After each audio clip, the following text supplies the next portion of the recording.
Good day.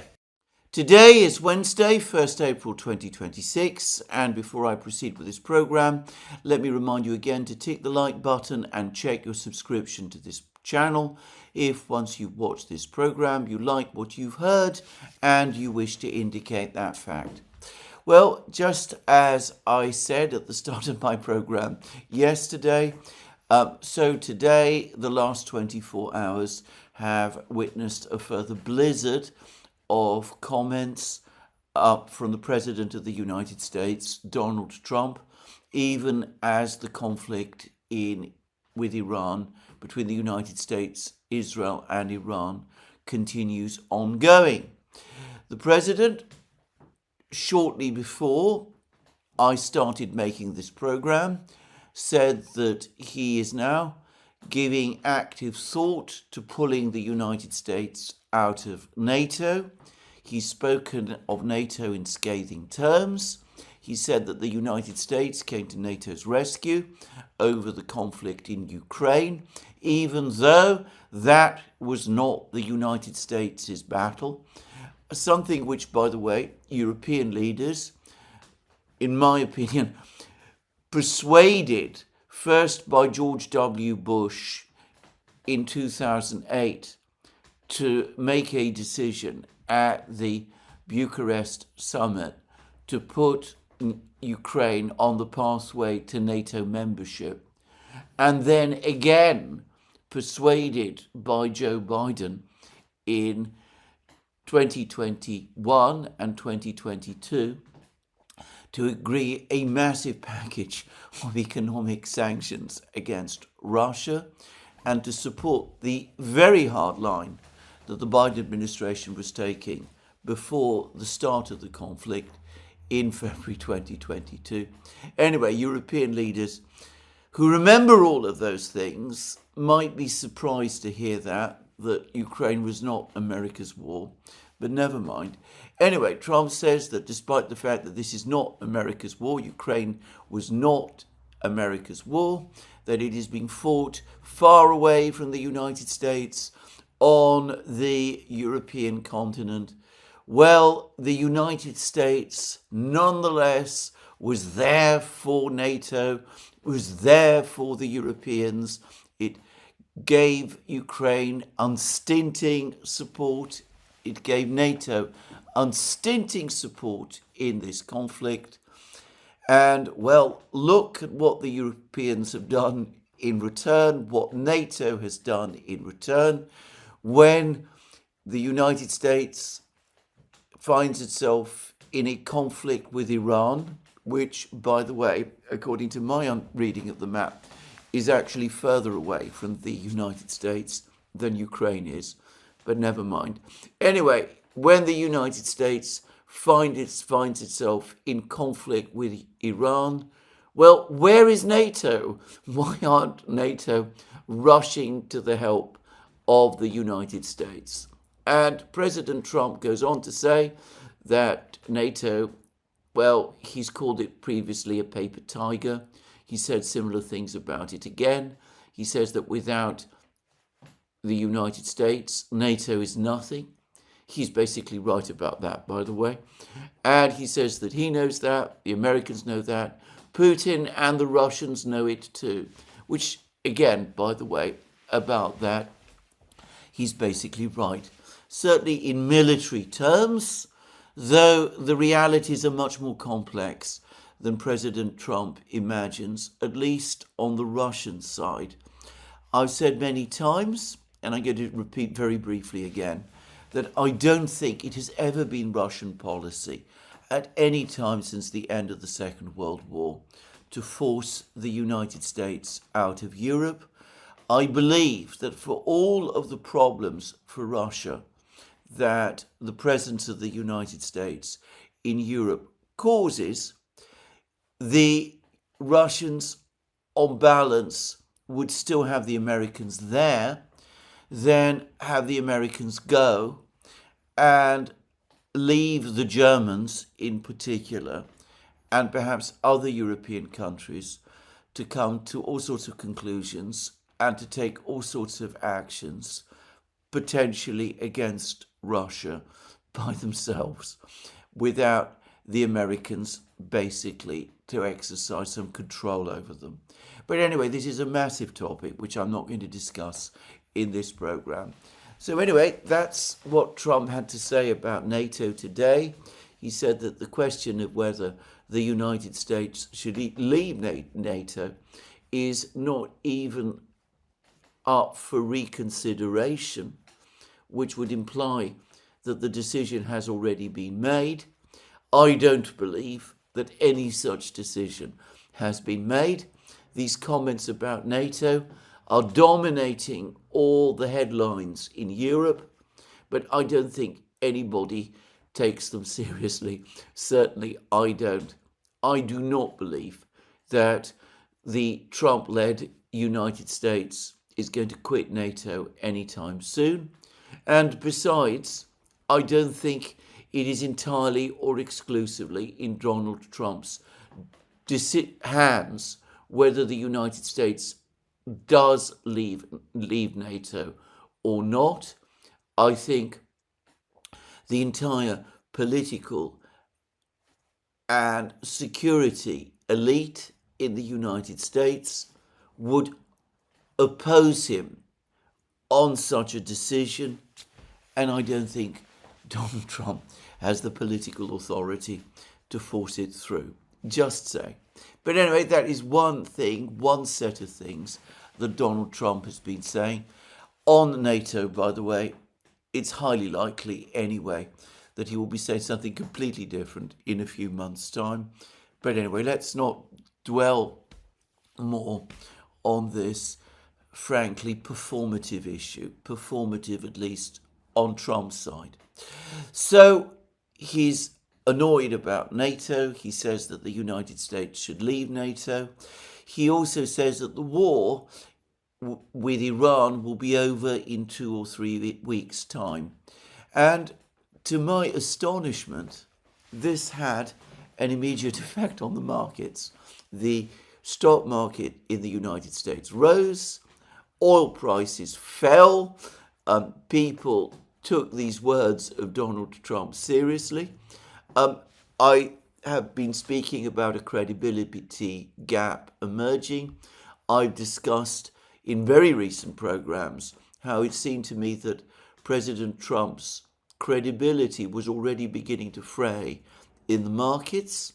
Well, not with everyone, it seems, because, again, even though President Trump has at various times given all sorts of approximate ideas about when the conflict would end, be it days or weeks or 4 weeks or a month at most, and now, of course, we are beyond that month. By the way, just for the record, the conflict began on the 28th of February. It's been fought and has been ongoing all through March, and we are now in April, and it is ongoing still. Well, despite all of that, the President of the United States, Donald Trump, says that it's going to go on for 3 weeks more, 2 or 3 weeks more, and people are rushing to assume, or some people want to believe, that it is true and are taking positions in the markets based upon it. We should not perhaps exaggerate this. I've just, before starting this program, gone to oilprice.com to check what the price of oil is, and I see that despite these assurances that the war will end in 2 or 3 weeks' time that are coming from the President of the United States, Brent crude continues to trade above $100 a barrel. So perhaps there was a sharper earlier fall, but it looks as if the doubts are again starting to grow and oil prices have been rising again. By the way, the EU, for its part, has now made a statement saying that even if the war does end soon, they do not expect oil prices to go back to where they were before the war started. though they don't seem to be doing very much to prepare for the possibility that they're going to remain a great deal higher than they were before the war started. Anyway, that was some of the things that the president said. The president supposedly is also preparing some sort of address to the American people that he's going to deliver later today. On previous occasions, when reports about Donald Trump making an address to the American people have been circulating, the result has been very overwhelming. We've not had a formal address from Donald Trump at the desk, in the Oval Office, on television, broadcast to the American people in the way that we used to see with other presidents. What tends to happen instead is that we have another one of these chaotic news conferences in which the president has the media come in to see him in some room in the White House and makes his various comments and answers various questions. And, well, it falls well short of a proper address to the American people. But anyway, we'll see what the president is going to say. Suffice to say that the words that are coming from the president about peace being on the horizon, about negotiations with the Iranians, which I discussed at length in recent programs, all of those things which might suggest that a negotiated settlement of the war is coming, all of that is contradicted, firstly, by what the Iranians are saying, and the Iranian Foreign Minister Abbas Araghchi has again today reiterated that there are no negotiations underway between Iran and the United States. So those claims about negotiations, to me, they look as fictitious and as fanciful as ever, but they are contradicted, moreover, by what is actually going on the ground, where we see a continued military build-up. Now, I received a few hours ago a private email from somebody who is extremely well informed about things in Washington, and I have to be very, very careful because I don't want to give any indications as to who this person might be. But anyway, the opinion expressed was that in the opinion expressed, it is an opinion of this person, is that the president remains fully committed to a military resolution of the war. He is still seeking some sort of battlefield victory, and that his various comments about negotiations, about peace being on the horizon, all of that is just words principally intended to calm the markets. To calm the markets, and perhaps also to calm the increasingly nervous political base. Yesterday, there was a massive article published by the Federalist, a major media outlet that is at the heart of the MAGA movement, a media outlet that has been consistently supportive of President Trump through all of his conflicts ever since he came down that escalator in Trump Tower back in 2015, or was it a lift? I can't remember. But anyway,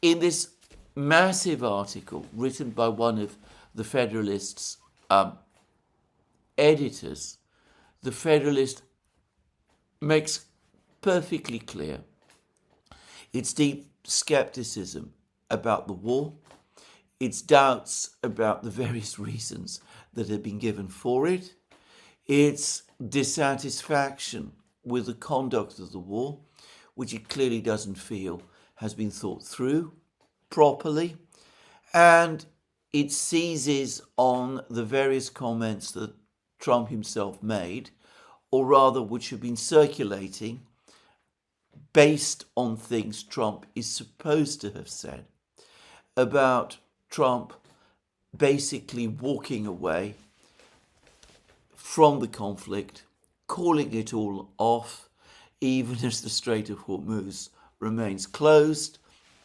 and leaving it to others to sort out the problem that causes in terms of the situation in global energy markets.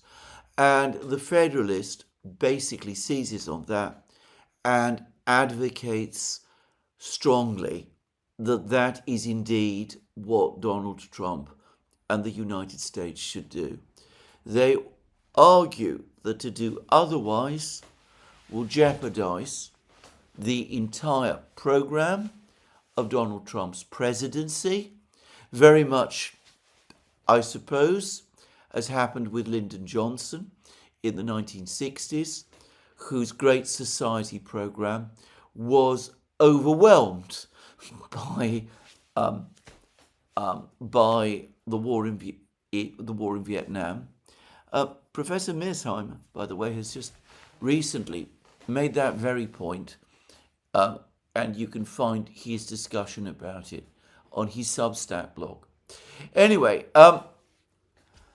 that unless the president starts to distance himself from the war, ends the war, he risks leading himself and the United States into another quagmire.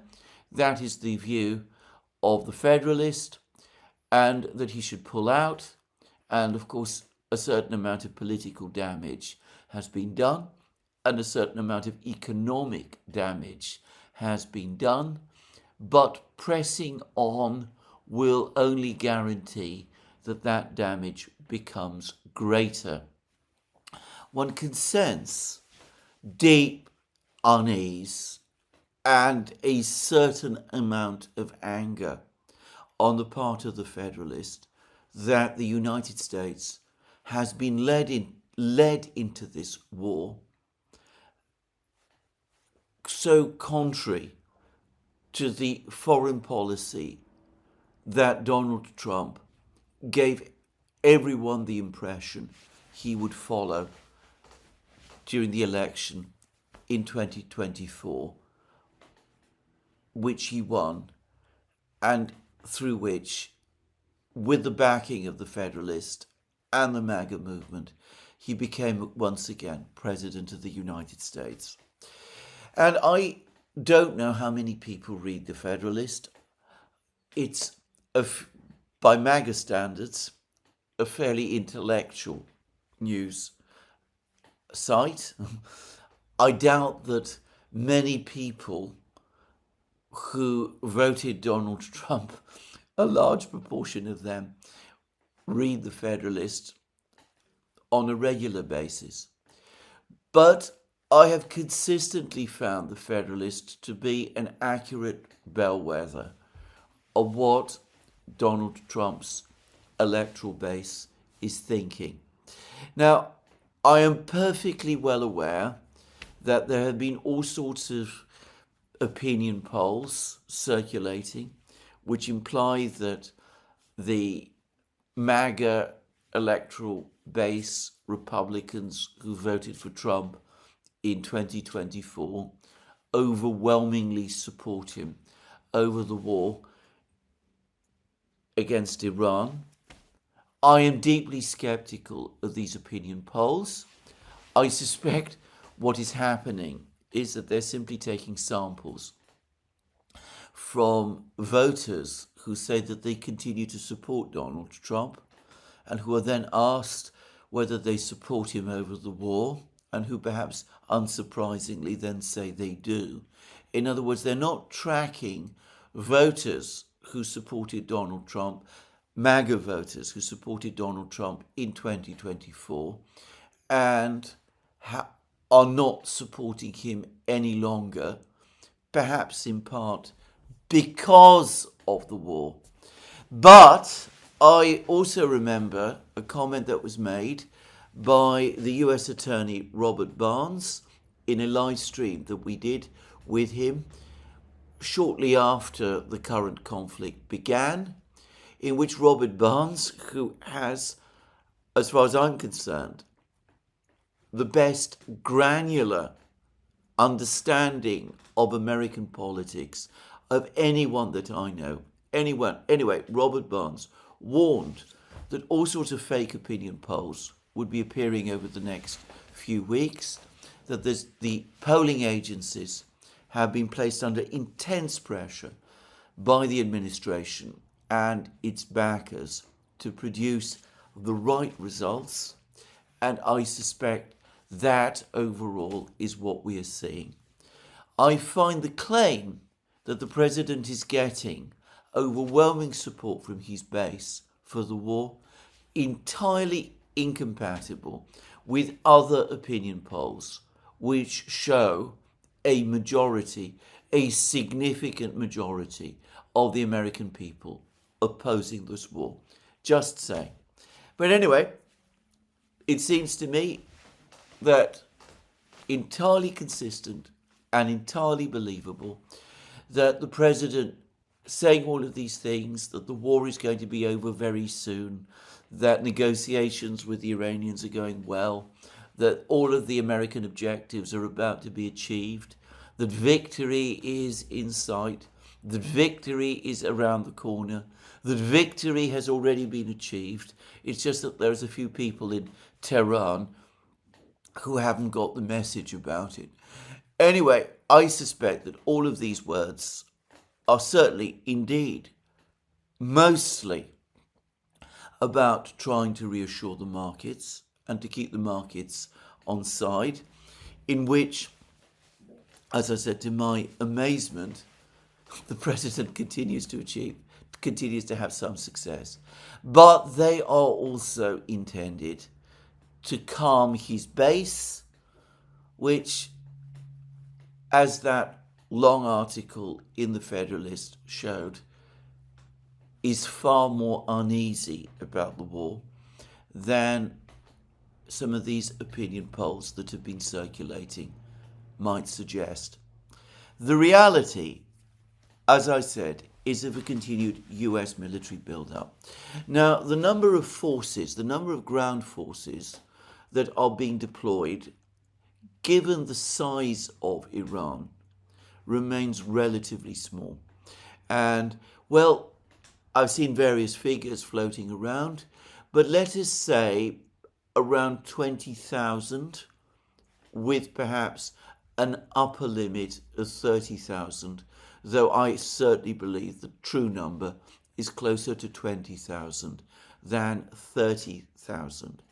Now, that is a far from sufficient army to invade a huge country like Iran, with a population of 93 million people, against a very difficult geography, against what are very sizable armed forces, to reach the capital of Iran, Tehran, itself a city of 15 million people, and overthrow the government there. And I can't imagine that anybody in the United States, in Washington, believes that will happen.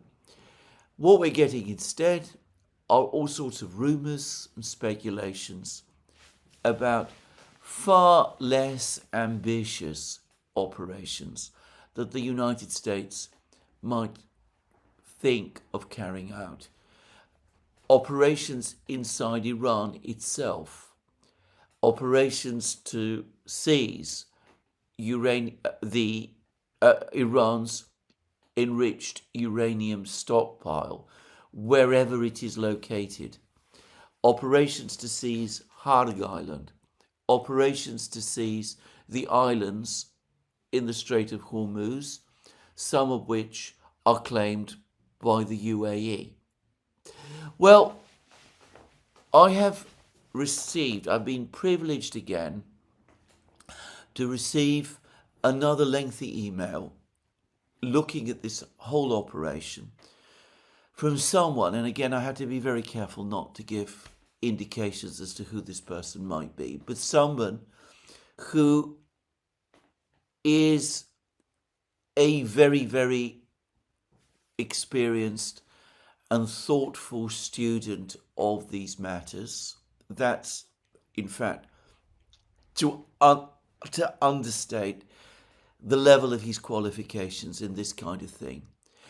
Anyway, someone whose views I regard as authoritative and definitive, someone who, on questions of this kind, I would absolutely put at the same, or in some cases on an even higher level, in terms of knowledge about this sort of thing, than some of the other people who have been commenting about it.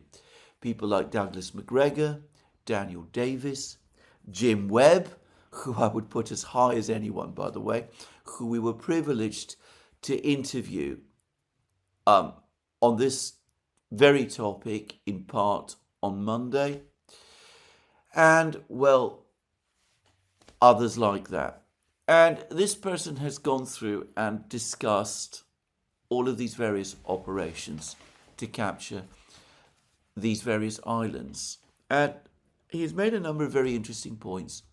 He makes the point that the capture of Kharg Island in particular presents significant problems. It is within range of American rotorcraft helicopters, offering potential routes for deployment and supply. However, in some cases, Kharg Island is at the furthest range of at least some types of US helicopters, which already creates problems. Secondly, the geography of Kharg Island is difficult. There is an airstrip, but it is located close to populated facilities. There might conceivably be Iranian troops there. Some of whom could be equipped with manpads. They would have positions to defend the airstrip if they are equipped with manpads, or rather anti-aircraft weapons, and I'm not going to discuss what types of weapons, then that might make both the insertion and the removal of any American troops flown in to seize the airstrip extremely dangerous, or it is very risky. And, well, the remaining geography of Kharg Island, because of the populated nature of the island, the fact that there are many industrial facilities there, means that there aren't large spaces where troops could land and could then deploy. There are not many of these places. Those that there are of only limited size. And in every case, there would have to be the prior assumption that the Iranians would have thought about the fact that these landing spaces might be used in that way, which would, of course, open up the possibility that the Iranians would have prepared positions around these spaces, which would again make the capture and retention of these spaces and the deployment of troops there extremely risky. And, well, this person also has considered the various other islands. He says that here the situation with the islands in the Strait of Hormuz is perhaps somewhat less challenging than is the case with Kharg Island. Of the various islands in the Strait of Hormuz, the most promising for this kind of insertion operation is probably Kish Island, which does have airstrips and which is of about the right size. As for Keshem, the other island that has been talked about and which was the topic of a lengthy article that has appeared today in the Daily Telegraph, he thinks Keshem is more problematic, and he provides many reasons why. Here I'm going to hesitate in saying more, because I think that if I do, I might be revealing certain things about this person which I don't want to do.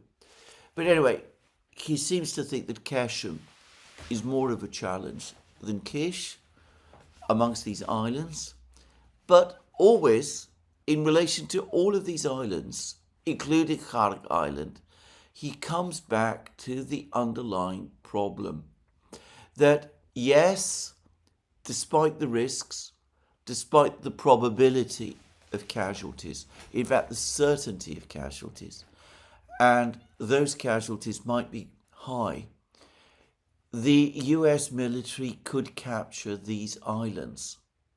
But then the problem begins, because capturing the islands is one thing, but holding them is something else. The Iranians are nearby. They have the drones, they have the missiles, they have the long-range artillery. The coast is mountainous and rocky. There are all sorts of positions which might make it relatively easy for the Iranians to conceal their drone operators and their artillery and their missiles and all of that. And, well, given that there would be almost certainly an Iranian counterstrike against the American troops on these islands, the question immediately begins, how do you hold them? And this comes back to a point that's been made to me by several people, by this person who has emailed me, by Lieutenant Colonel Daniel Davis in a program that I did with him on Daniel Davis Deep Dive, and by several others, including Jim Webb, which is that the whole point of inserting troops to seize positions like this is that they are supposed to be a step towards something else. If you seize Kharg Island or Kish Island or Keshem Island or one of these islands, it only makes sense if it's part of some larger plan intended ultimately to achieve some kind of victory.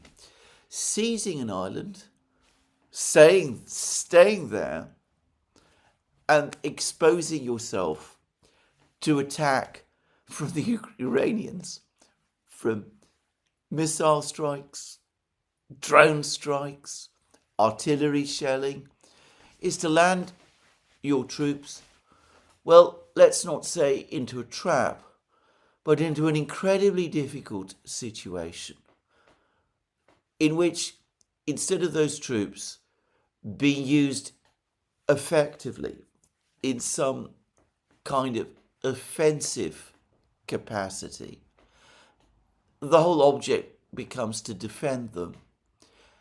A point, by the way, that President Trump's recent director of counterterrorism, Joe Kent, also made.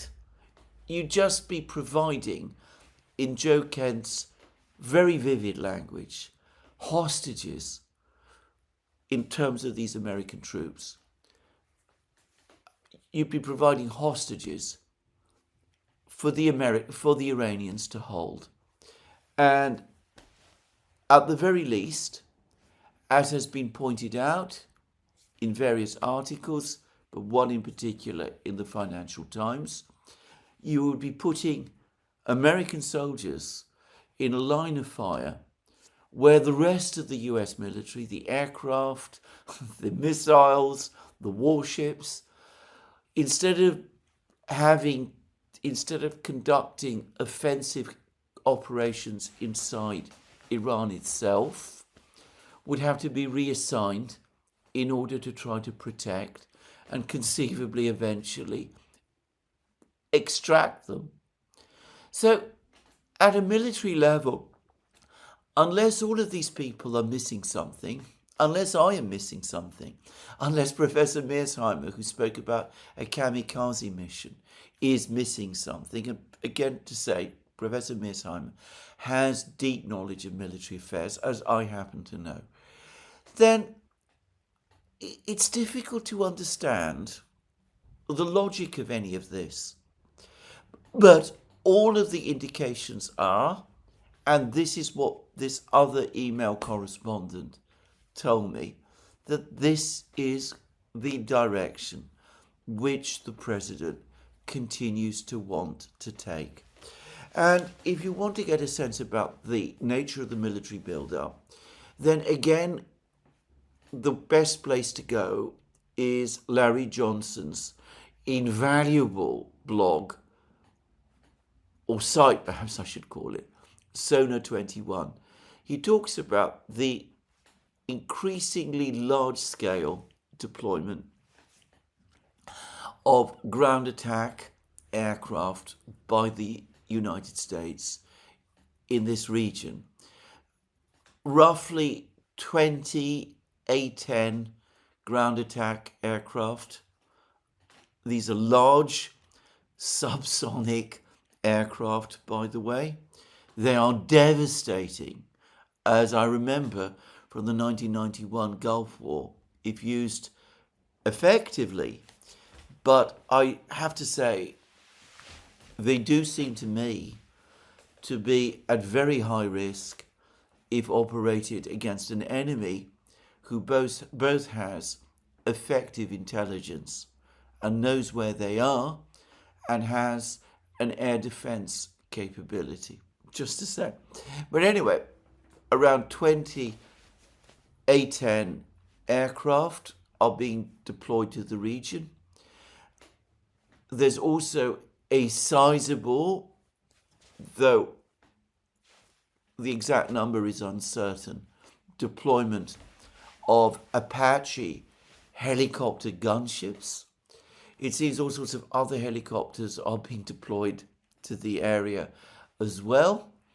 Well, these deployments do seem to me to speak very clearly of some kind of operation, some kind of ground operation against these islands or some other positions inside Iran being prepared.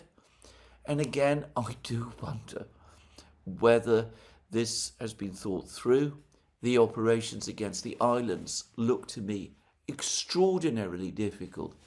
And, well, the operation to seize the uranium stockpile or to conduct perhaps other special operations against other positions across Iran also seem to me problematic as well, and hardly of a sort to be decisive.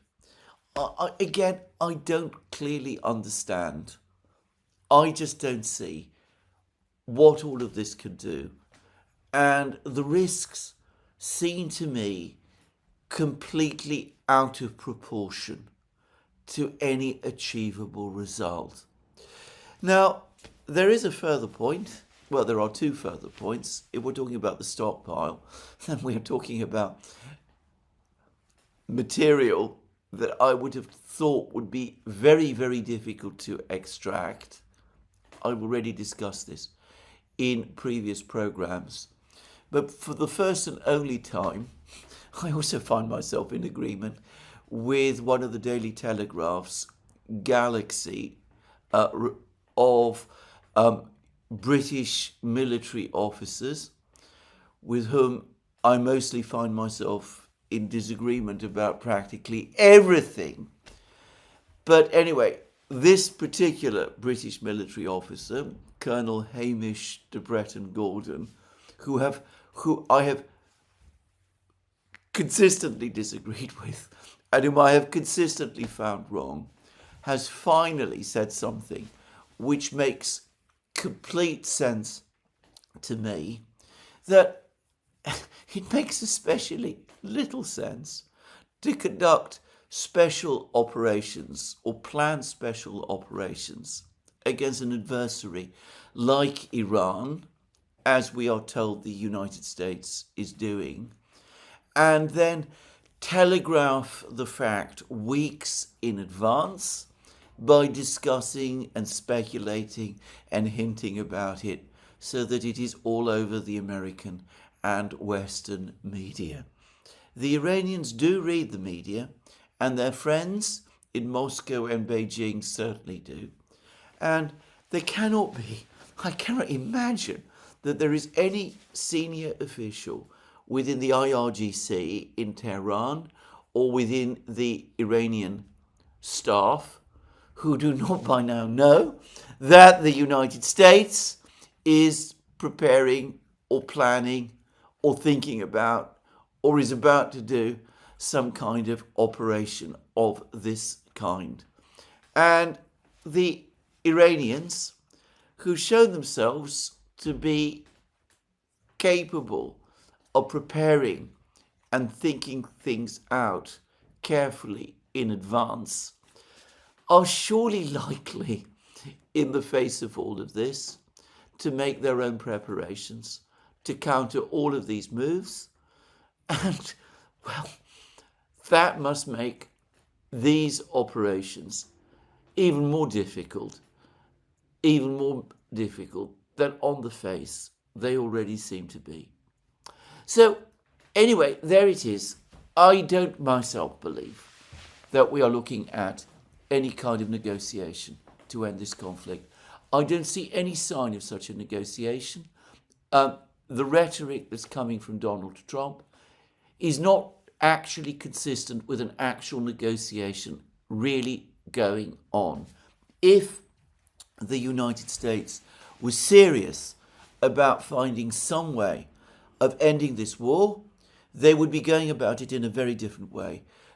A senior official, maybe the Secretary of State, Marco Rubio, or the Vice President, J.D. Vance, would be touring the relevant capitals, Ankara, Islamabad, Cairo, and, of course, Moscow and Beijing, to do the groundwork to get those negotiations started. There would be serious discussions about the venue for such negotiations. There would be talk about a negotiating team being prepared. Just a few days ago, there was talk, by the way, that Witkoff and Kushner were in Islamabad waiting for the Iranian delegation to show up.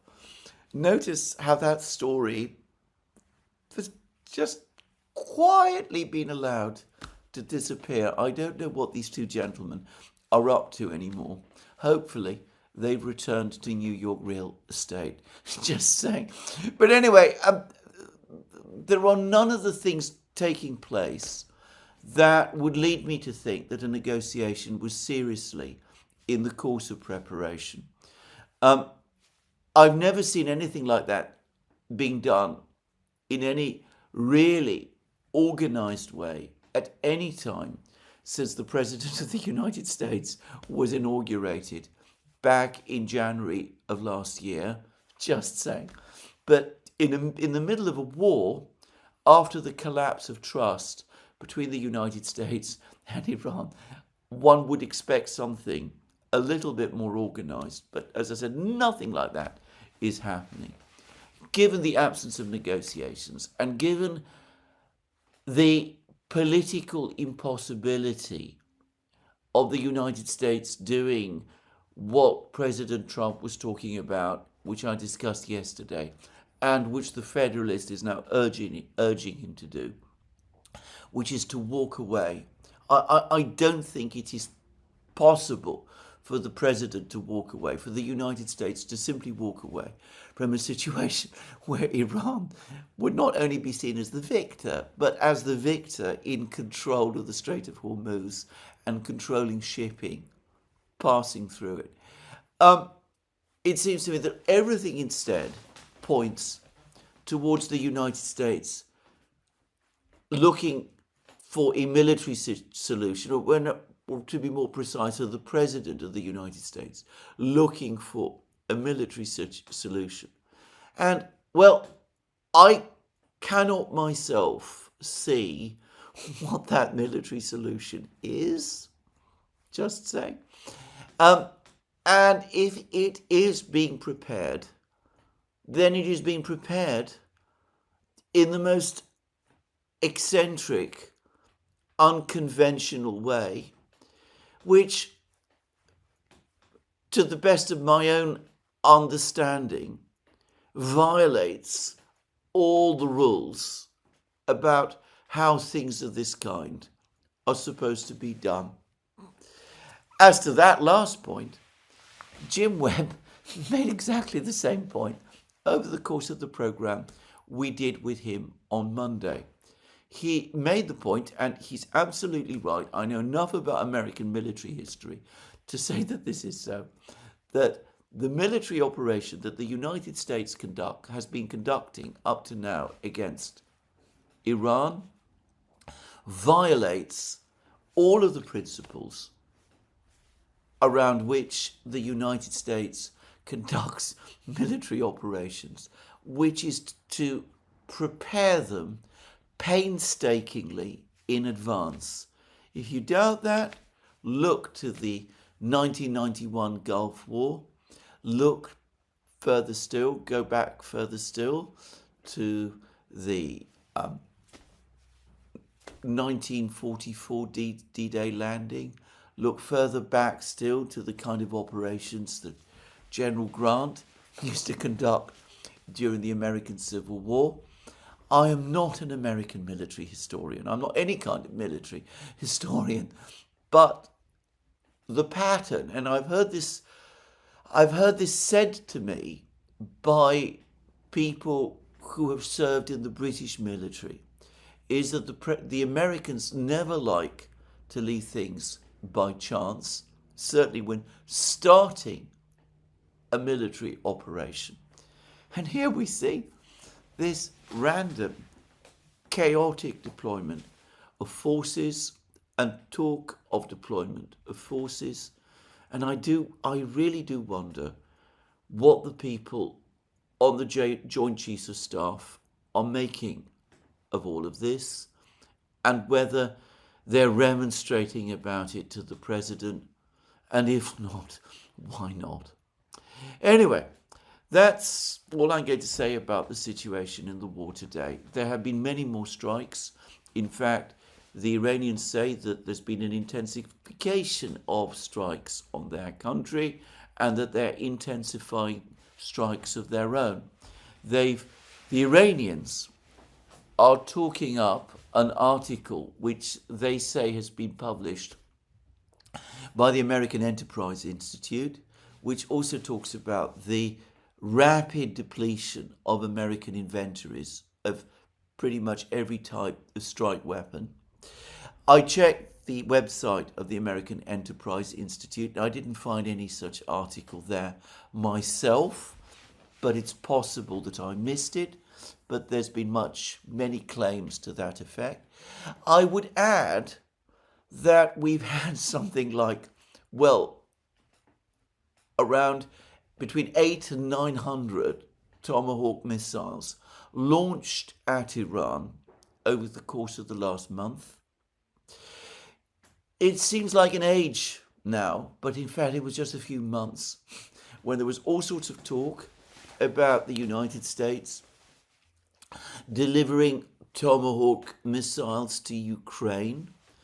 And there was all sorts of claims all over the media in Europe, in Britain, in the United States to some extent as well, as to what a terrific game changer these Tomahawk missiles, if they were delivered to Ukraine, would be.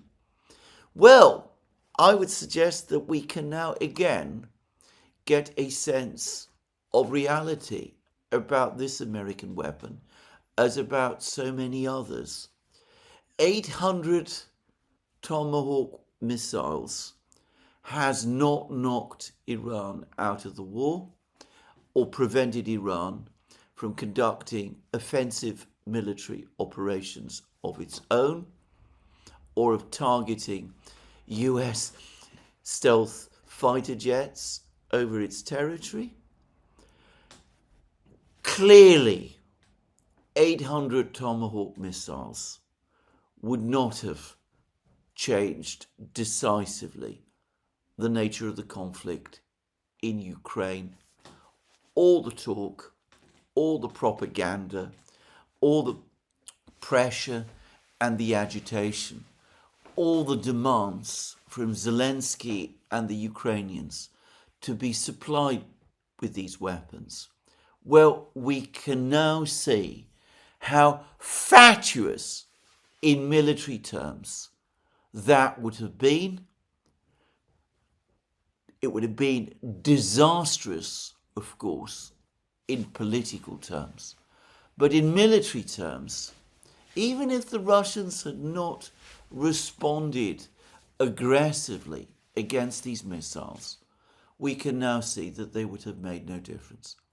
Anyway, speaking of the Russians, they have actually now been saying a number of things of their own about the conflict in Iran. They continue to reiterate their support for Iran. President Putin, by the way, has made further statements about how Russia is prepared to do whatever it can to try to relieve the global shortages, not just in energy products, but in other materials in critical supply. On that topic, the Russians have hailed the fact that their tanker managed to reach Cuba and is unloading oil there. As I said in previous programs, I believe that the second tanker that we were hearing so much about, the Seahorse, actually delivered its cargo covertly to Cuba earlier in March. Anyway, a senior Russian official has now come forward and said that this is likely to be only the first of further deliveries of oil to Cuba.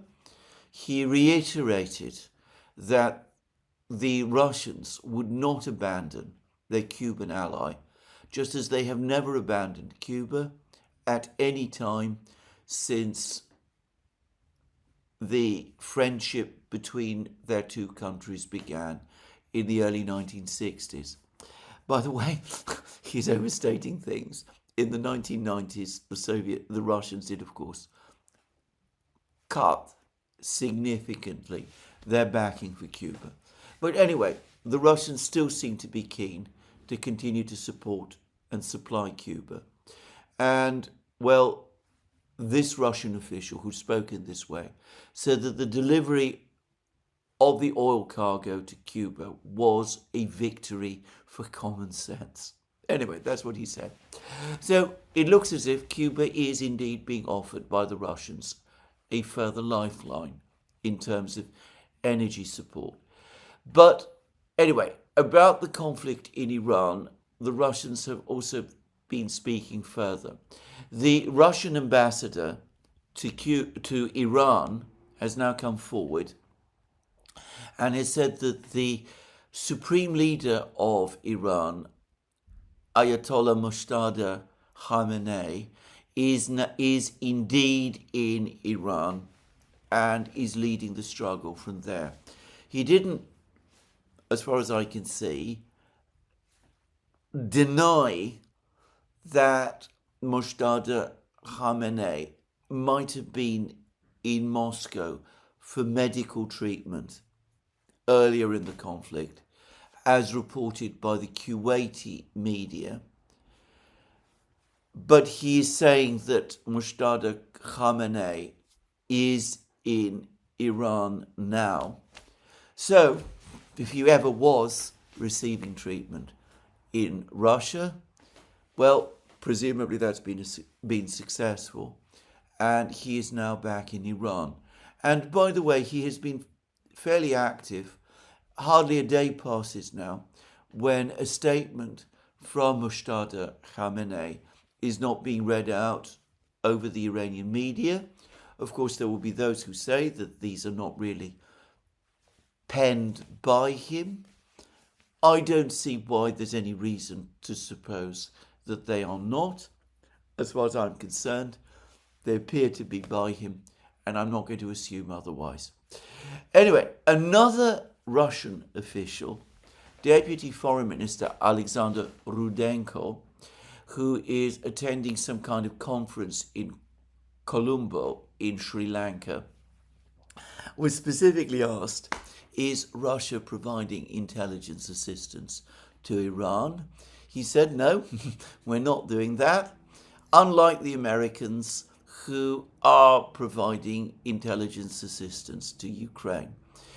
I cannot imagine that any Russian official would confirm that Russia is providing intelligence assistance to Iran. I think that it would make no sense for the Russians to do that. It would offend and upset the Iranians, and it would undermine Russia's own attempts to maintain its dialogue and its friendly relations with those countries that find themselves in conflict with Iran, notably the Persian Gulf states. So I personally do not place any weight on this denial at all.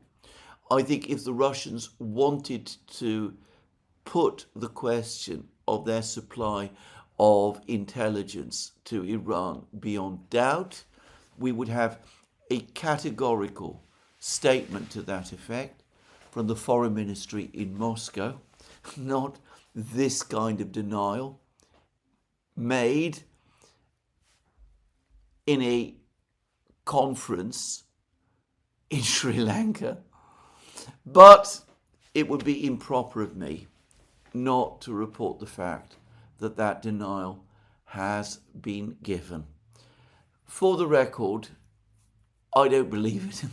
I think the Russians are providing intelligence assistance to Iran. I think the Chinese are probably doing the same. And I think that it is playing a significant role in the war. And for what it's worth, the US Defense Secretary or War Secretary, Pete Hegseth, has actually said that the United States does know exactly how much assistance both China and Russia are providing to Iran, though he's not saying, which again is completely understandable. Now, again, talking about the Russians, there's been significant further news from the conflict lines in Ukraine. And by the way, there continue to be big Russian missile and drone strikes against Ukraine. And it is correct that the Ukrainians conduct strikes, drone strikes of their own against Russia. There's been a lot of talk, by the way, about attacks by Ukraine on an oil terminal on the Baltic. I find it, by the way, incredible that at a time of a global energy shortage, Ukraine conducts attacks on the energy facilities, the energy export facilities of the only important country that has some capacity to increase oil exports in order to mitigate this crisis, and that nothing, no word of reproach or criticism is made about these attacks by Ukraine's allies in the West, especially in Europe, where they're going to be particularly affected by this attack on this oil terminal. What I will simply say about it is that, again, just as with the claims about the Ukrainian attacks on the Russian oil refineries in the summer and autumn, attacks on oil terminals are not going to make any major fundamental difference. The damage will be very, very quickly repaired. And there is no sign that these attacks are denting Russian exports of oil and of other products to any significant degree. And the same, by the way, has been true of these various attacks and seizures by European powers of tankers supposedly ferrying Russian oil. All of these things attract a certain amount of attention. They are dramatic, but they make only a dent to any energy production and supply complex as enormous as the one that Russia is. Anyway, let's focus instead on other things. Zelensky yesterday made certain very interesting comments which are attracting a fair amount of attention. He said that Ukraine has received a 2-month ultimatum from Russia, that the Russians supposedly have told the Americans that they will capture the whole of Donbas within 2 months, and that if the Ukrainians have not withdrawn from Donbas within those 2 months, then the Russians will revisit their demands and will make renewed further demands, harsher demands on Ukraine, going beyond those which they have made previously. And Zelensky said again that, firstly, he does not expect the Russians to capture the whole of Donbas within 2 months. Secondly, that he has no intention of submitting to this ultimatum. And thirdly, that the fact that the Russians are demanding that Ukraine withdraw from Donbas now, and are saying that unless the Ukrainians withdraw from Donbas now, the Russians will make further demands once Donbas has been captured, proves that the Russians actually have demands that go beyond the capture of Donbas, and that Zelensky and Ukraine therefore are right to defend Donbas, because if they simply withdrew from Donbas, it would not itself end the war. And all over the media in the West, I've seen lots of commentaries and statements about this ultimatum, this 2-month ultimatum that the Russians are supposed to have given. Well, there's a number of things to say about this. Firstly, that nothing that Vladimir Zelensky says about anything should be assumed to be true. That is a rather radical statement, I accept, but it is one which I would argue has been borne out by the facts.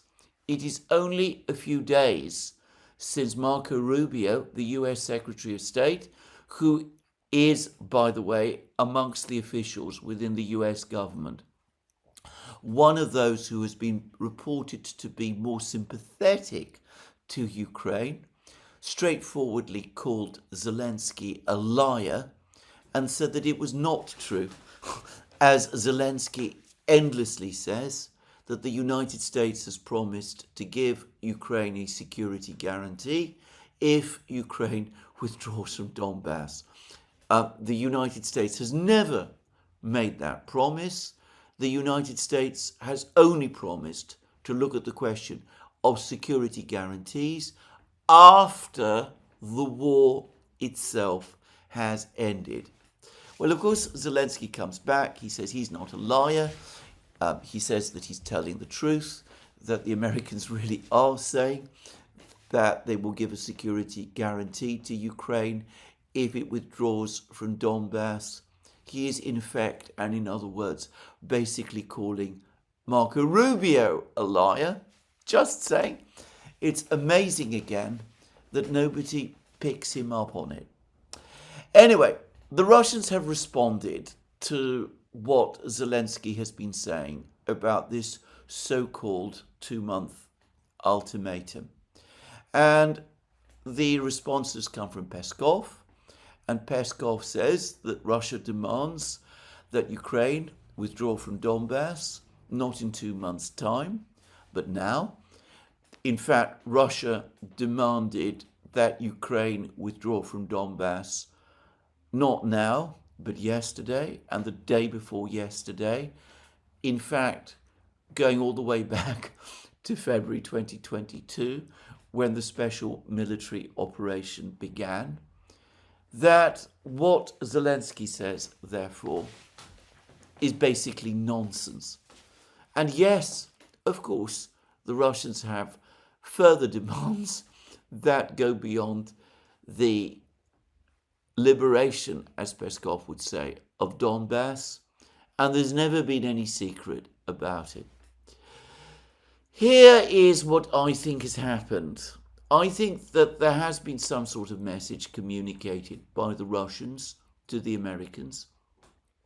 I think the Russians have indeed told the Americans that the situation on the battlefronts has now reached that point when the battle for Donbas is indeed coming to an end with the creation of a potential cauldron around the towns of Slavyansk and Kramatorsk, and the eventual capture by the Russians of those two places. I doubt that the Russians told the Americans that they expect that this will happen within 2 months. I cannot imagine that the Russians would set out a timetable like that to the Americans, and that the Russians told the Americans what I have already spoken about in many programs, that once Donbas is lost to Ukraine, Zelensky has lost his last remaining big card in the war, because the war started over Donbas. Donbas is where the big Ukrainian military positions, the great fortifications, the fortified lines and all of that are located. Once all of those things are lost, inevitably the focus will move to other Russian demands, not just Ukraine's neutral status, its status outside NATO, the limits on its armed forces, but other things as well, which could include demands for more territory, and that if Zelensky is serious about wanting peace and has the best interests of Ukraine in mind, that he needs to hurry up and come to terms and accept the withdrawal, the necessary withdrawal from Ukrainian of Ukrainian troops from Donbas before the situation is decided for him on the battlefields. And I think that is the actual message that the Russians conveyed, and it is likely that the Americans transmitted it back to Zelensky, and we see that Zelensky again is distorting and manipulating the reality by talking about this ultimatum he's supposedly been given instead. The realities on the battlefront would corroborate these warnings that the Russians are giving. This morning, the Russian Ministry of Defense announced that they have cleared the remaining millimeter of territory in Lugansk region that was previously under Ukrainian control. The entirety of Lugansk region, according to the Russian Defense Ministry, is under Russian control. That has been the effective reality, actually, for a long time. The Russians, many months ago, captured the last inhabited places in Lugansk region. There were certain fields and woods where the Ukrainians still maintained a presence. They were hardly important. It's taken up to now for the Russians to clear them. Probably the Russians didn't give it much importance, but for what it's worth, and whatever the reasons for the delay, it has now been done. It's hardly important except in symbolic terms. What is happening elsewhere, however, continues to be very important. And here, well, we get more news every day. I still think that we are not looking at a full Russian offensive. My guess is that's only going to start in earnest in the spring. But if we're talking about Donbas, the Russians have verifiably now captured more positions within the industrial and high-rise sector of Konstantinovka. It seems to me that Ukrainian resistance in Konstantinovka is not just crumbling, but is crumbling fast. We are in a situation now very similar to what we saw in the last weeks in Pokrovsk just a few months ago. And, well, perhaps the most startling news was actually in Zaporozhye region, where the Russians claimed to have captured a village called Boykove, which is located to the northwest of the small town in Zaporozhye region of Ternovata, which the Russians claim to have captured in late autumn, shortly before the town of Gulyapolye fell. Now, the Ukrainians have been claiming that they've been conducting a counteroffensive in northeast Zaporozhye region. They have at various times claimed to have recaptured Ternovata. I said in a recent program that video footage which showed a Ukrainian column being destroyed at the entrance to Ternovata contradicted Ukrainian claims to control Ternovata. And we now see that the Russians have pushed further west and have captured this village northwest of Ternovata, which makes absolutely no sense unless the Russians are in secure control of Ternovata, as they have always said they are. There have been other Russian advances in Zaporozhye region. The Russians seem to be pushing further towards encircling the various villages, remaining villages, that lie immediately to the east of Orechov. Clearly, this is part of the preparation to attack Orechov itself.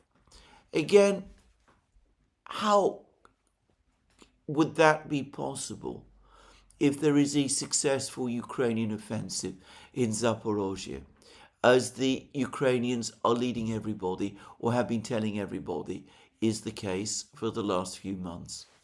And, well, there's also been advances in the Liman area, but perhaps the most dramatic advances now are taking place in Sumy region.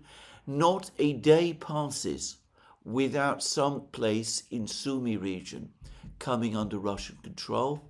The Russians seem to be now entering a large forested area immediately to the north of Sumy, of the city of Sumy itself. They've been capturing more and more positions along the border. It seems to me that all of the facts now clearly point to a Russian operation to capture the city of Sumy at some point this year.